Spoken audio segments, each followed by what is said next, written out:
There is many words in the English language. So many.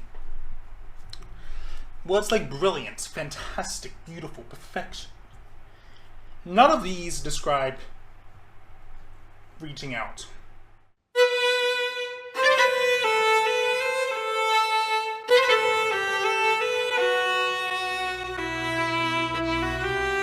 These were my initial thoughts after watching The Owl House Season 2, Episode 14, Reaching Out. This still holds true, but this not only applies to this episode, but the entire season as a whole. No words could accurately describe my feelings towards this. However, I do know one word, the word that gets as close as possible to describing this season. This season, which I refuse to believe was made by humans. I refuse to believe humans could have this much talent. I refuse to call The Owl House Season 2 anything less than perfection.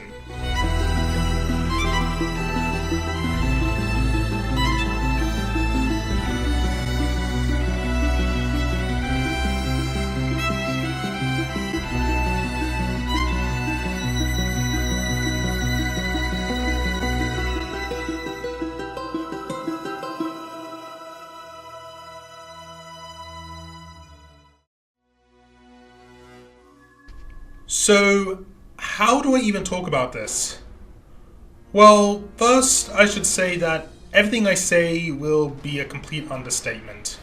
I thought about it for a while after the season ended, and I came to the conclusion that the only way to really do this season justice is to simply review every single episode individually. So, let's begin.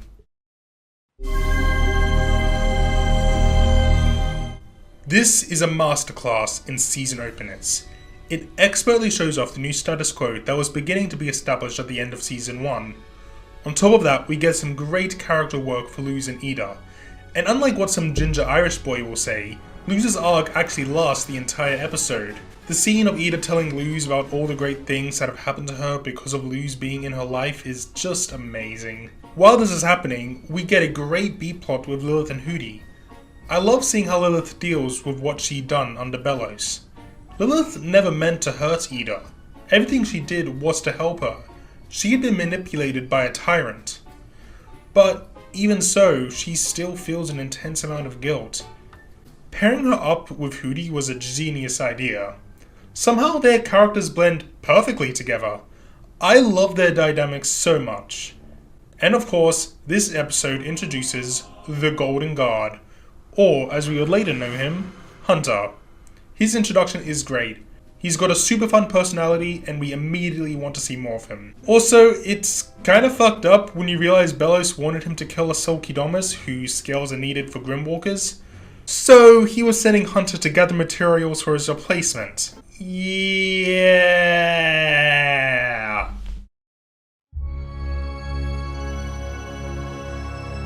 Oh boy, here we go.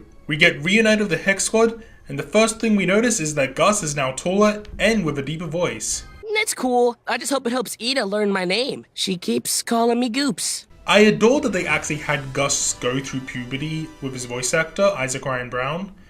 They could have just recast him to keep him young, but no, they actually show our characters aging, which is going to be even more noticeable later on. Of course, we have cute Lumity moments. But a big part of this story is the proper introduction to Odalia and Alador Blight. Odalia is a fucking bitch. I really hate her. But that's kind of the point.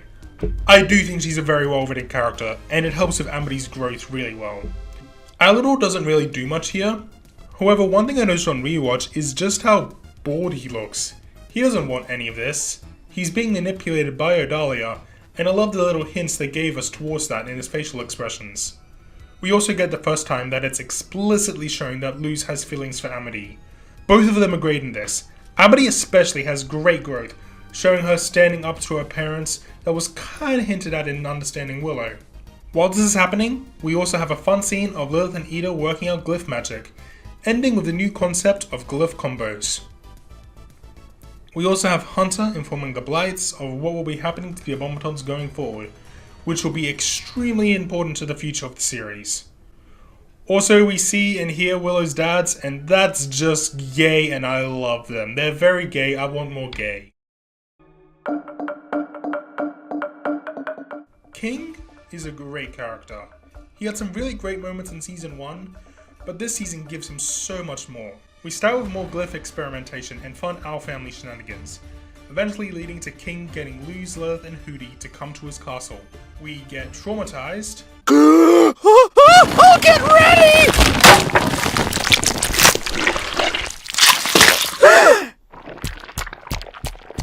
Porta Hooty! Reporting for Hooty! And head off. The atmosphere in this episode is incredible, and this little leitmotif is really nice. Seeing more of Hooty and Lilith's friendship is awesome, and the mystery of this place keeps you really engaged. The scene of Ida finally confessing the truth of how she met King is so good. Wendy Malick and Alex Hirsch's performances here are amazing. But then, they just had to go even better. This scene. This fucking scene. To me, this is the best performance I've ever heard from Alex Hirsch. And that goes for all his roles, not just in the Owl House. Everyone lied.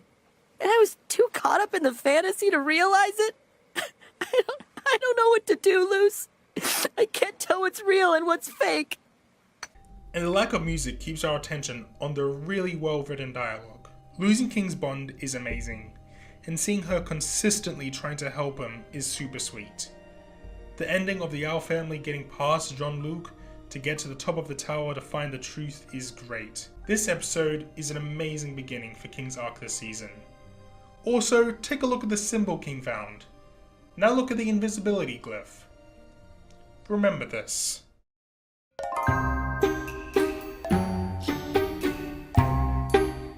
This episode introduces us to Lilith and Ida's mum Gwen. We get some really amazing stuff going into Lilith's past here. Due to Ida's curse, she's constantly felt neglected by her mum. And we have a really good scene of her and King venting to each other about their parental issues. Gwen is a really great character. It's very clear that everything she does because she believes it's going to help her daughter. The scene where she returns to Warlock, or whatever those dudes are, and lets out all her anger is awesome. Not much else I have to say, except that I think Ida's new look is pog, and this final scene made me shit myself.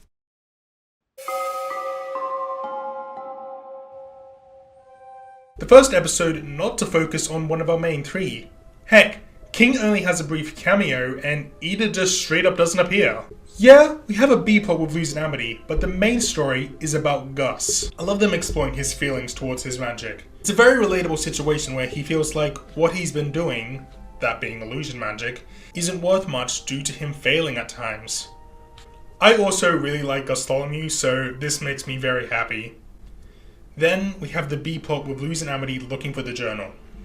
These two are super bloody adorable in this episode. It's crazy. Are they bothering you again? Oh, no, I just came here to see you, and, here you are. You won't lose your job, I promise. Well, let's not waste any time. But they aren't just cute. This scene after they get caught and Amity is fired is a lot more serious, but still really good for their friendship. And damn, Mae Whitman does such an incredible job here. Everything's changed since you came here. Being around you, it makes me do stupid things, and I wish it didn't. And finally, we have that scene. Unfortunately, I had Amity's new hair and the kiss spoiled for me, but that didn't stop me from screaming at it and watching it constantly on repeat for the following weeks. Amity's new hair is really important. It's not just a simple character design change.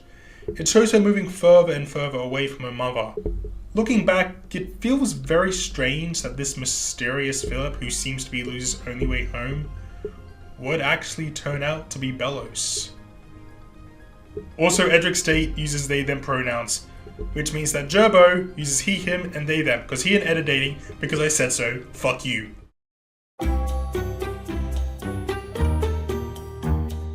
Oh boy, this season is really getting big now. We get our first look at the Coven heads, and this scene makes me wonder how long Rain has been Bardhead, as it wouldn't be publicly announced until Ida's Requiem. I love Luz having a breakdown over what she wants for her future. But the best part of this episode is, without a doubt, Hunter. This is a great start to his arc. He and Luz's characters clash really well with each other, and Zeno Robinson is just a really great voice actor. Is this the thanks I get for taking you in? Of course not. I want to help. And if you told me how wild magic did this to you, I might be able to find it. My apologies. I spoke out of turn. It won't happen again. Flapjack is introduced here, and I loved him from the start. He is such a great personality, and it's done without any words. I love Albert a lot, but something about Flapjack is just so fun. Once again, this show gives us a great fight scene, this time between Hunter and Kikimora. I love this episode a lot. Hunter is an amazing character, and this is where his arc truly began.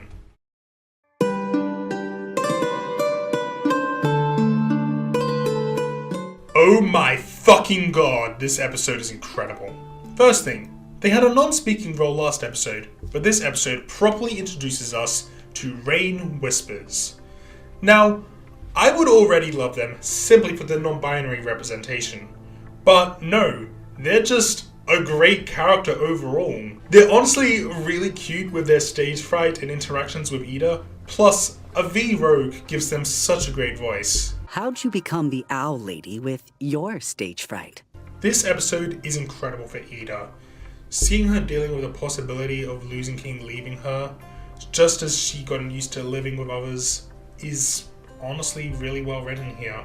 That final scene where it's revealed that King wasn't leaving, but legally changing his name, it'll never not make me cry. It's beautiful. The best part of this episode is obviously Radar. These two are absolutely adorable. I love Lumity as much as the next guy, but I just love seeing cute adult relationships too, and they give us heaps of that. Actually, I lied, this is the best part of the episode.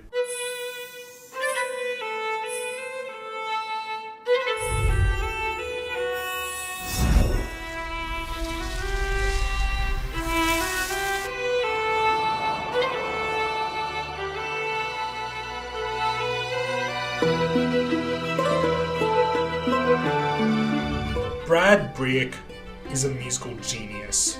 When I first heard Ida playing that at the start of the episode, my jaw dropped in awe over how beautiful it sounded. But then they hit us with the most beautiful piece of music in human history, on top of gorgeous animation. Every time I watch this, I love it more and more.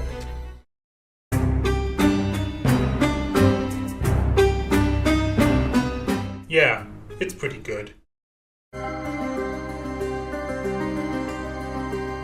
Okay, but seriously, this episode is amazing. Everyone loves to talk about Lumity being canon, and yeah, I love that a lot. It's not just great in the vacuum of the show, but in the bigger picture of LGBTQ+ representation.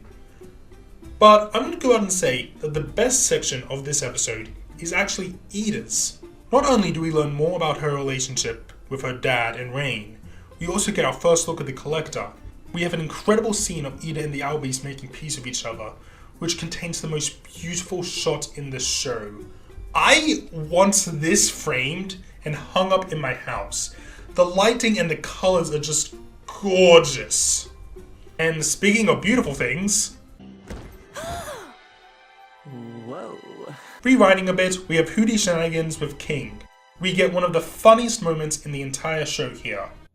Don't you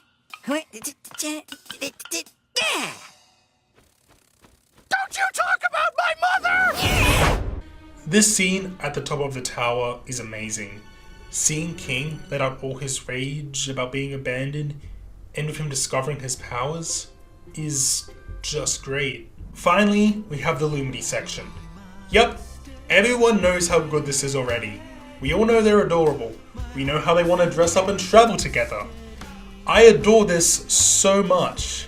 Like the kiss scene at the end of Lookingglass Ruins, I rewatched this scene over and over again. I just couldn't believe it was actually real. One thing people don't talk enough about in this episode is Hooty. He's honestly really awesome. I love seeing just how much he cares for his friends. Finally, we have the gay we would later known as Tarek giving Hooty a letter, which he immediately eats. When I first saw this, I said out loud, "Hooty, you fucking idiot!" But now I praise him because he kept King safe. We get Hunter and Lumity, so yeah, it's good. This episode gives us our first look at Belos under his mask, and yikes, he looks really ugly to be honest. One criticism I've seen of this episode is that Amity calls Luz her girlfriend too much. To the people who say this, shut the fuck up. This is incredibly realistic, plus it's really fucking cute. The dynamic between Hunter and Amity is great here. They both fear being let down by the people close to them, and the battle between them at Eclipse Lake is astounding. My jaw dropped seeing this for the first time. This show just can't make a fight scene that isn't brilliant. Seeing Hunter to continue to bond with Flapjack is also really amazing, and Kikimora going insane is very, very entertaining. The final scene of Luz rushing to Amity to let her know just how much she loves her is so beautiful, it's so sweet. I just love it more than anything, and it lives completely rent-free in my mind.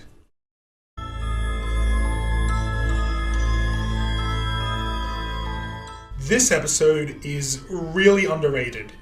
V is honestly an amazing character. The parallels between her and Luz both wanting to run away, but with V, her life was so much worse than what Luz's was. I appreciate they do this to help realize she took her old life for granted. This isn't to say her life was perfect, of course, and I doubt the show will end with her staying on Earth forever without being able to see her friends again. Another thing this episode gives us is more of Camila. Now, even before this episode, if you thought she was a bad mother, just fuck off. All she wanted was for Luz to make friends. How is that a bad thing at all? And if you still think that after this episode, but I'm sorry, but your brain is so smooth that it has slipped out your bloody ear. She is incredibly loving and caring, and clearly loves Luz being creative, and even gets upset when she thinks she's getting rid of all her old stuff. The biggest moment that shows just how great of a mother she is this. Hello. This is all so confusing, but who knew I had such a strong girl living under my roof this whole time? I adore this. Camila showed so much care for this mysterious creature she technically only just met, and the happiness in V's eyes is so beautiful. Now, back to what I said about Luz not staying on Earth at the end of the show. The biggest piece of evidence is this final scene. No. When you come home, promise you'll stay here. I didn't mean to push you away. I swear things will be different. Mom, it's not you. It never was. Promise me, Luz. Please. Okay, Mom. I promise. Because in the next episode, when Luz has her flashback, we get this. Promise me, when you come home, you'll stay with me and you'll never go back to that place. Mom, it's not you. It never was. Please. Okay, Mom. I promise. I don't really see any other possibility of why they would change how Luz remembered it. And speaking of that episode,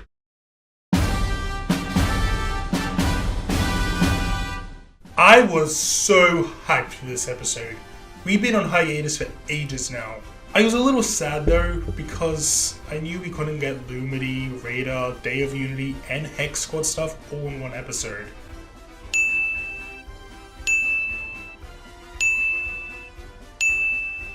Oh boy! This episode should feel overstuffed. So much happens, but they get the perfect amount of time. Everything with Luz and Amity here is perfect. The fact that two 14-year-olds have relationships so much healthier than most adults is crazy.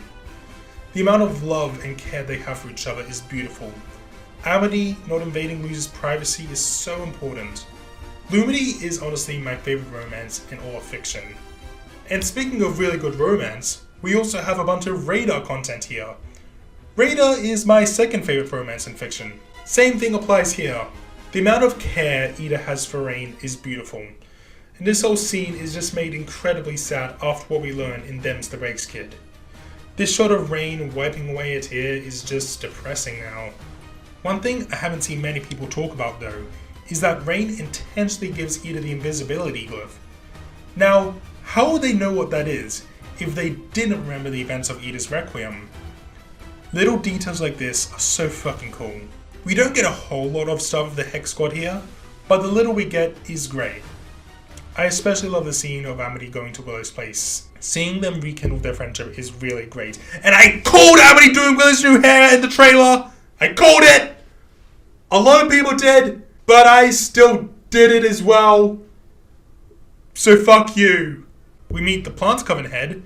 Terra snaps neck once I'm done with her because she's a massive fucking bitch. Bella's just a face reveal, and we learn that the Day of Unity is in 1 month, setting up even higher stakes.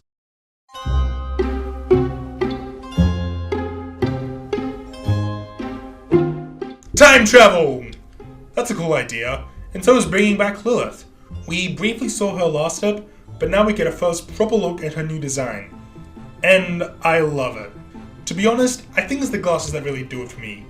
It's an indisputable fact that everyone looks better with glasses. And seeing her being more confident now as well is really cool. And she really is cool Aunt Lilith. But back to that time travel. I would say it's cool to finally meet Philip, but he's just way too fucking British. You're Philip Whittabane, aren't you? The human? Here to gawk. I may not have a bile sac, but I do have dignity. Oh yeah, and he's Belgian, whatever. The British is worse. This part is really good, but there isn't a whole lot I have to say about it. Unlike the B plot, which gives us an amazing scene between Ida and her dad. This scene always makes me cry. Ida's refusal to accept her dad's forgiveness and him realizing that after all these years, it's pointless to even try with her. I don't know, it just really makes me feel. I honestly don't know how to describe it. Especially seeing just how much the Owl Beast has ruined his life, with him no longer being able to carve Palismen, and then that reveal that she carved Albert with him. Oh my god, Miss Darris, stop making me so sad!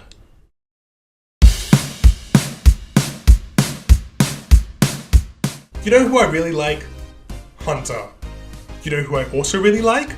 Willow. First up, I like this opening for hinting towards Darius and Eva's true intentions. By cancelling the meeting, they can presumably work out their plans in private more. Obviously without Rain, because they need to act like Terrace T is working on them. This shot of Willow holding up a pic of her dad's when they were younger legit made me pause the episode. I loved it so much. If we ever get a spin-off with younger Ida, Lilith and Rain, I really want to see Gilbert and Harvey in it. Another great moment is this one. Hey, I don't know what kind of mission you're on, but it's been a tough year for Willow. And she's really looking forward to making this team a thing. Don't mess this up for her.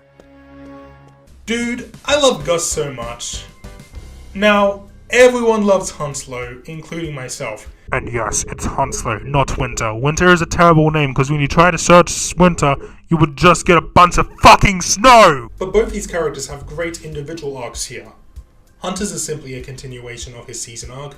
This time we're finally getting to see him interact with other kids his age. I adore seeing this boy happy. It's pure serotonin. I also love Willow trying to prove herself more. Seeing her old teacher from the Abomination track is something I never thought I wanted, but I think it's really cool having him return as an antagonistic force. We also have some stuff from minor characters like Viney, Gerbo and Skara, which is always a treat to see. These episodes are also when I really started to like Darius. I didn't really get why people liked him so much after Ida's Requiem, but yeah, he's pretty cool. And while this is happening, we've got Lumity being absolutely adorable.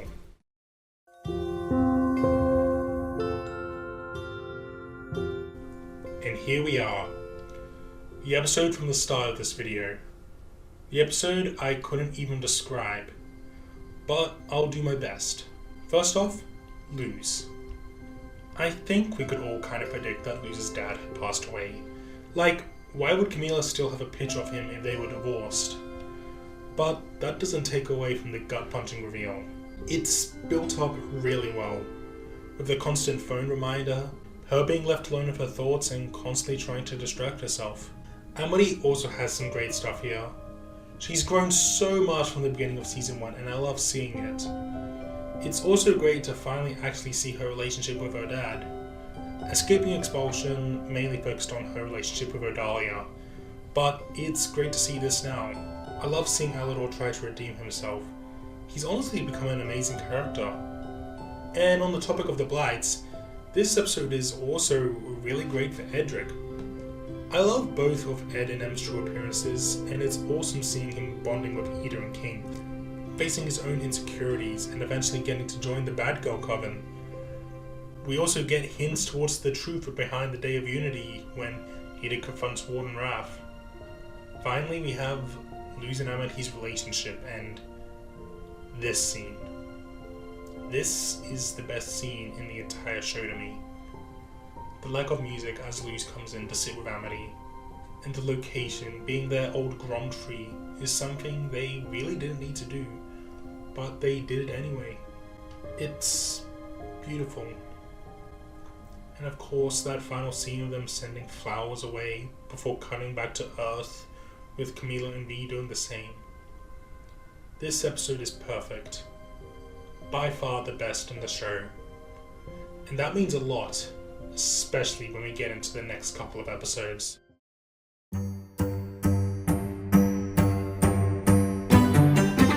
Alright, last episode had a lot of emotions, and next is going to be even more intense. So thankfully, we get a wholesome, laid-back episode to keep us from going insane. I really want a Young Eda spin-off show, and after watching this, I no longer want it, I need it! I am very much like Luz. I just love learning more about Eda's past.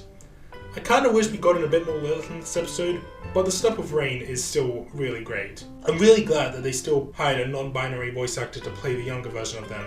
This stuff makes me really hopeful for the future of representation. Also, come on, these two are adorable. If you don't love these little dudes, you have no soul. Terra the Bitch shows up again simply to make me hate her more, and she definitely accomplishes that. It's also cool to see that both Raider and Lumity started in the same building. That's a really cool detail. It's also cool seeing younger versions of other characters like Gilbert, Harvey, and Perry. Plus we see that Darius was friendly with Alador and Odalia. And this is all I need to know that Alador and Darius should marry immediately. Overall, this is just a fun little episode to give us a breathe between two very emotional stories. Although then we learned that Rain was faking losing their memories and now they're working with Darius to fight against Bellows, and that was kind of intense. Just a little bit.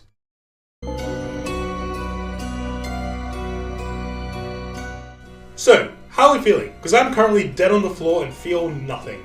This episode broke me. Hunter is the Grimwalker. Luz learns that Philip is Bellows. They learn the truth behind the Titan and the Day of Unity. Hunter almost dies. Hunter has nowhere to go anymore.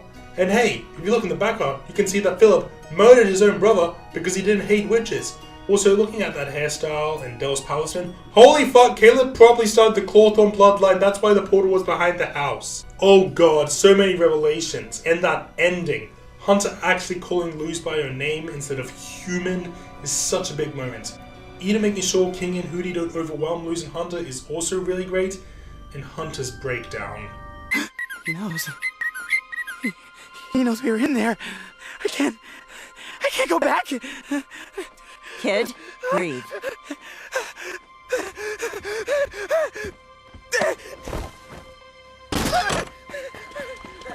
Hunter! God, Zeno Robertson is amazing. He throws away his cloak as if it's choking him. In that final shot, oh my god. This is many people's favorite episode, and it is definitely deserved.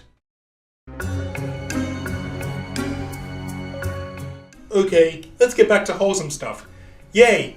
King finally meets his people. This has got to be a fun story. Nope, here's some attempted child murder. I adore that Eda is actually really terrified for losing King's safety. It's so much better than other shows where it's just like, Lol, you may be a kid, but you can still fight. No! These are her children! She should be terrified! And Wendy Malick's performance, oh my god, it's amazing. Oh, this is so much bigger than I imagined, Lily. I thought Luce was just some lost kid, but because of me, she's wrapped up in this thing with Belos, and it's just not fair. She and King are children. They shouldn't have to deal with this. The way she delivers her lines here completely breaks me. But on the main plot of the story, the slow build-up to the truth is great. And I love that Luce and Hooty don't actually say it to each other, and therefore the audience. The writers treat us like actual people who can pick up on these clues to realize that King is indeed a Titan. That is until Luce tells King himself, but like, how else could you write that? I also love how King keeps denying his identity for a while as he struggles to accept the truth. And then this. Hi. Damn, that really makes me feel.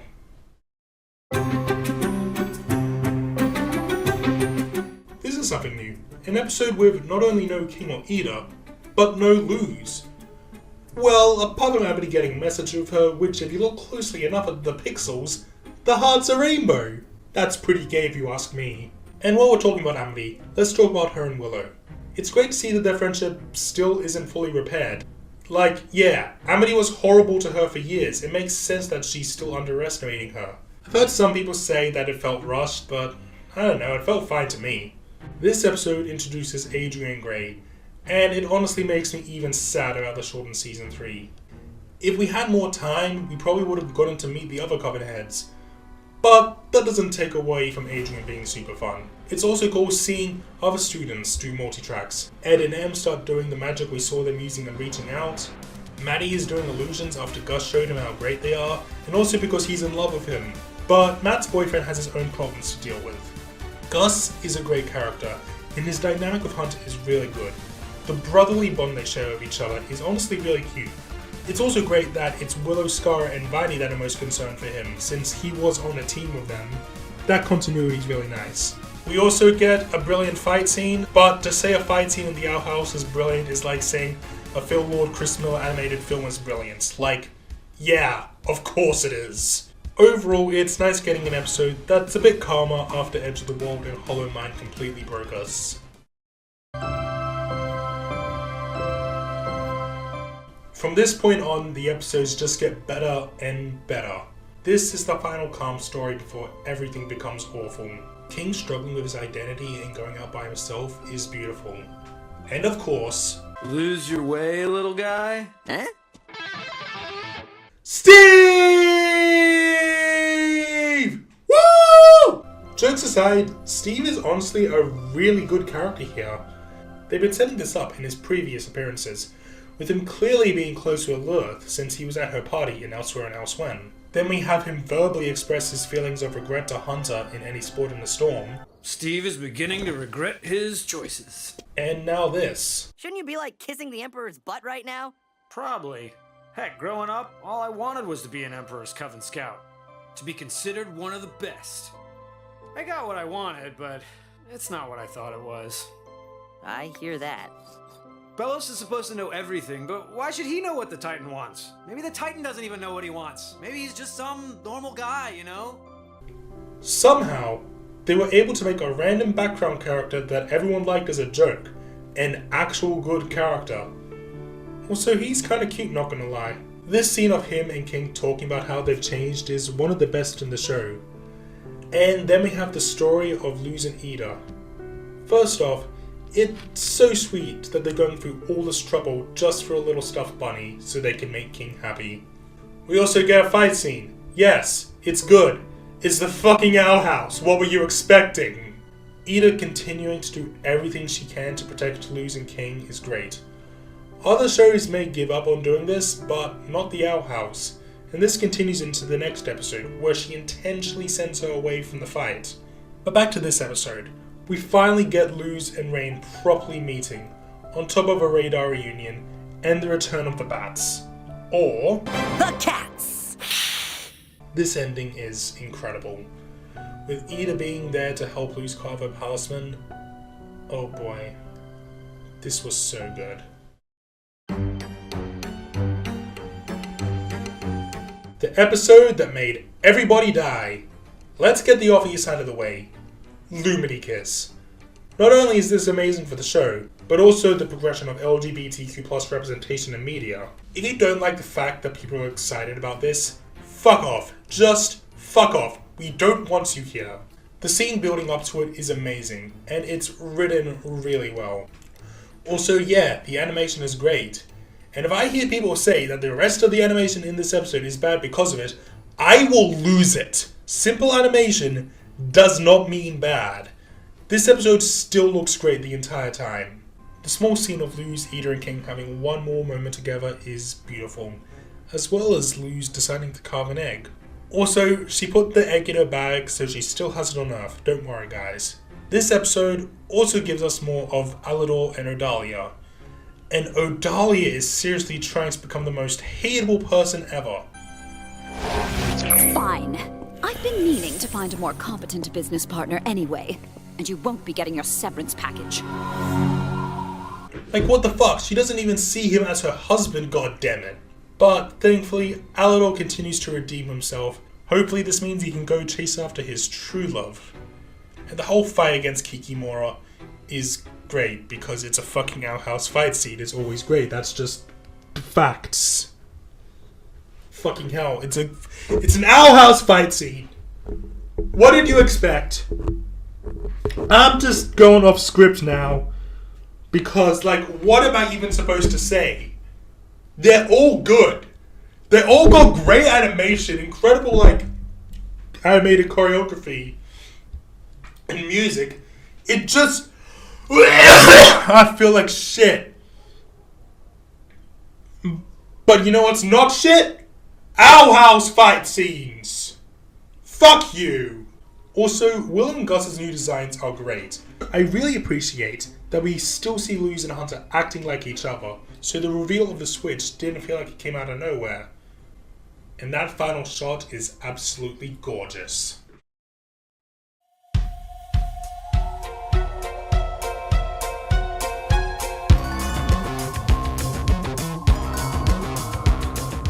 Here we go, final episode, and oh boy, it's a great one. Ida's final goodbye to Lilith and Hooty is incredibly sweet, and the little moment he has with Rain also just completely destroys me. Bellows continues to be my favorite villain in fiction ever. He just shows up, takes power, kills everyone, and fucking leaves. I love that he's just some old dude who hates witches. You don't need to give every villain a great motivation. Sometimes they're just irredeemable monsters, and I love it. Another thing I love goes back to Youngblood Old Souls. In both these episodes, Luz wins by outsmarting Bellows, rather than in a traditional way. That's really nice. While this is happening, we have the Hex Squad making their way to Luz, and I love this so much. Seeing them crash and make their way to Luz through King's eyes is such an amazing scene. And when they get to her, it fills me with so much joy. Especially with Lumity being protective GFs. What doesn't fill me with joy, however, is this. Rain! Ida! Hello, paradise! Oh god, I want to kill Terra so badly.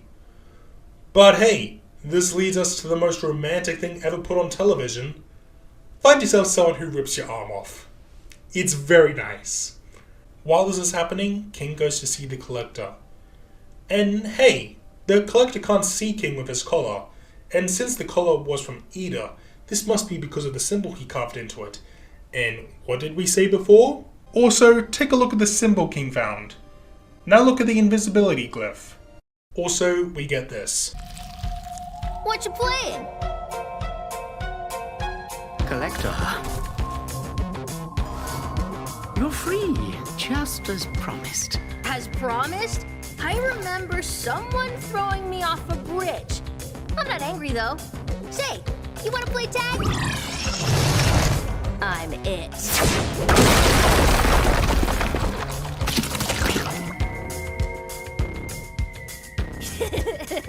I've already said this, but I'll say it again. Brad Briack is amazing. This music is so indescribably incredible and catchy. and the reactions to everyone watching Philip get splattered are priceless. Also, the Collector stopped the draining spell. Rain isn't dead, you silly billies. But who knows what's going to happen to them now and everyone else, since the Collector is ready to play their games. This final scene just gets better and better. Lou's willing to stay behind to make sure Ida is safe, Amity refusing to leave her, King calling Luz his sister one more time before forcing her and the Hex Squad to Earth. Again, the music is great, and this was an incredible way to end this perfect season.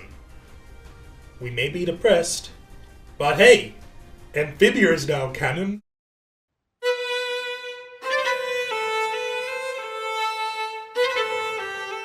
This season is perfect. I can't find a single flaw in it whatsoever. I love the characters, the writing, the story, the voice acting, the music, the animation, everything. It's all incredible. Now, all I have left to do is rank all 21 episodes. So, from God tier to perfection, we have Separate Tides, Through the Looking Glass Ruins, Escaping Expulsion, Keeping Up Appearances, Hunting Palismen, Echoes of the Past, Eclipse Lake, Them's the Breaks Kid, Ida's Requiem, Knock Knock Knocking on Hooty's Door, Follies at the Coven Day Parade, Edge of the World, Any Sport in a Storm, Labyrinth Runners, Elsewhere and Elsewhen, Yesterday's Lie, Hollow Mind, O Titan Where Art Thou, Clouds on the Horizon, King's Tide, Reaching Out. That's all I have to say for today, so like and subscribe to make me smile, and I'll see you later.